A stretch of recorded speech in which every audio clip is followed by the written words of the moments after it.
My name's Jazzy and it's time for the parent fail. I am overwhelmed.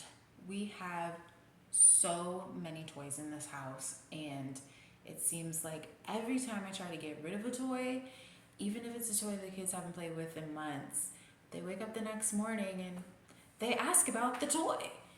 Hey mom, where's that Penny Proud figurine that I haven't seen in about 2 months? You know, the one grandma got me for my birthday that I didn't like at the time, but now I love it.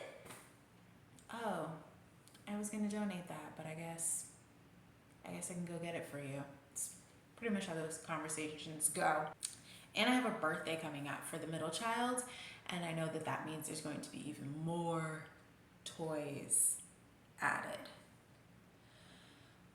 I'm just tired of stepping on toys, of going into the playroom and seeing them sprawled out all over the floor.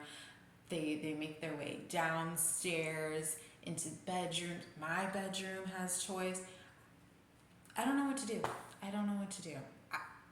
Okay, realistically, I should just send the kids to grandma's house and get rid of 90% of the toys, but we all know how that's going to end, and I don't want to deal with the temper tantrum side of that.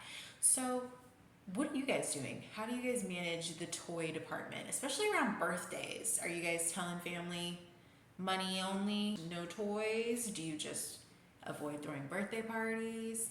And to be honest, that is a reason I don't want to throw a birthday party ever again, because I don't need more toys. They don't need more toys. They're good on toys. So birthday parties, we don't need to do that. We'll just, do fun stuff.